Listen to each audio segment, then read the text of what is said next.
Hey guys, this is a follow-up to the video that I made talking about issues with the Modbutton Lite.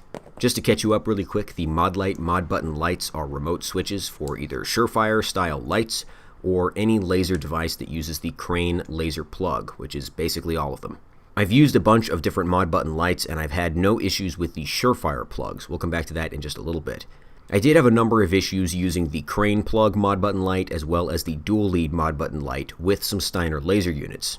Since I made that video, I've talked to the guys at Modlite and learned some interesting stuff about their switches and about Steiner laser units. They also sent me some replacement switches to try out, and I've done a little bit of experimenting with other laser devices. This video is going to be a replacement for the first video, although I'm going to leave that one up but unlisted, and there'll be a link to it in the video description if you're curious. It is absolutely the case that a lot of guys have reported issues with the Modbutton Lites. Probably a much larger number of them than even the guys at Modlite themselves are aware of. I think the reason for that is that the Modbutton Lite is cheap enough that if guys have problems with them, they probably just write the whole thing off instead of trying to contact customer support. That being said, we can break down the issues with the Modbutton Lites into a couple of different categories. For example, a lot of guys have had issues with the Surefire version of the Modbutton Lites. I suspect almost all of these issues are endemic to the Surefire plug design itself, particularly if you are using the Surefire UE07 tail cap, which has an incredibly loose fitment. If the plug from the switch isn't fully seated into the tail cap, you're going to get flickering and reduced brightness. That will happen with any brand or model of remote switch. Surefire, Modlite, Unity, it doesn't matter.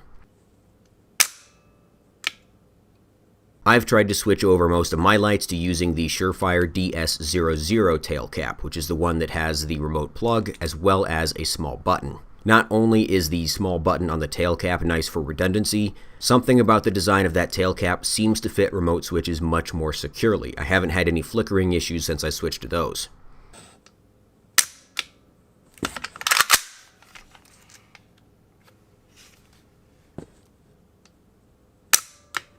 The next category of problems are those that can be attributed to the actual Modbutton Lite itself. Whether Surefire plug or Crane plug, the Modbutton Lite has a very small switch. That means the switch doesn't have a tactile feel, and I think that also makes it prone to a sort of vague activation feel unless you're centered over the button. That's just the price you pay for having such a small switch, and it's probably a worthwhile trade-off.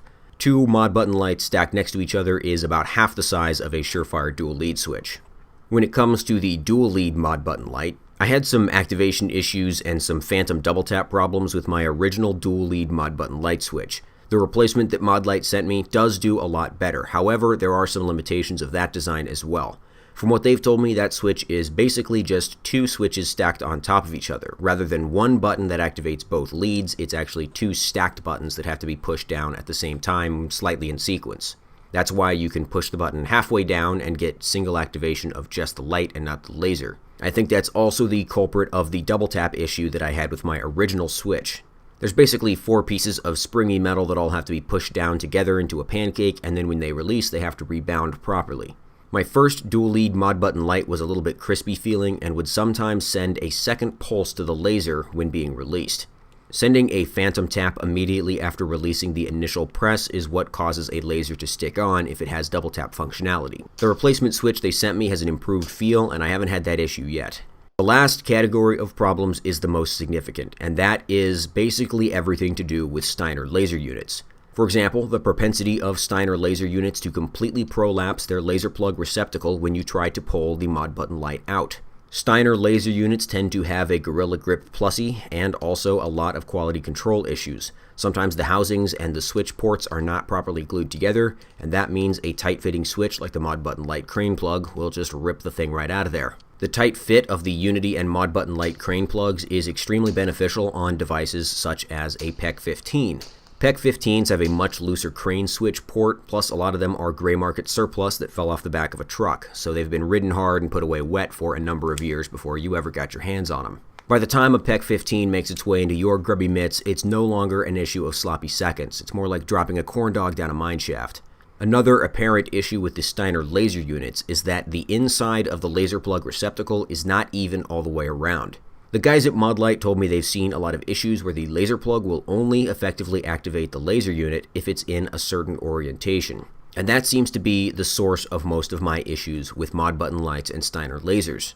I've had issues with Modbutton Lites and my Steiner DBAL i2. My experience with the Steiner OTAL-C was even worse. I talked about that in the Keyg video a little bit, but that thing has been a complete fucking disaster. My OTAL-C did not want to play ball with any remote switch unless they're in exactly the perfect place.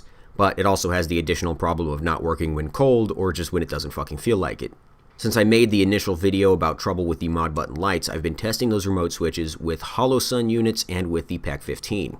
And with the exception of the unavoidable issues caused by the footprint that we already talked about, they've been working flawlessly. So to sum it all up, what does this mean for you, the prospective laser and switch buyer? Again, I'm going to recommend that you go watch the video linked in the description and read the comments to see for yourself. I think there are some aspects of the Modbutton Lite that may not work for you personally. From a functional standpoint, however, they should work fine with Surefire lights and non-Steiner laser units. Modlite did have some quality control problems with these in the past, however those should be resolved by now, so if you're still having trouble, definitely get in touch with them and see if you can get a replacement device. If you're having problems with these Surefire switches and you're still using the UE07 tail cap, take a look at that connection and see if it's actually solid or not. There's a pretty good chance it isn't. And if you're having issues with a Steiner laser unit, unfortunately you're sort of at the mercy of Steiner on this one. The quality and quality control of Steiner laser units is frankly appalling, and their customer support is not a whole lot better. Unfortunately for us, Steiner still represents a controlling share in the IR laser market. Probably not for much longer though. Anyway, let me know if you have any questions. If you're having trouble with Modbutton Lites, make sure you let Modlite know because they need to know about that stuff. And if you're having trouble with your Steiner laser units, I feel for you, I'm here for you, but I can't do anything for you, and I'll talk to you later.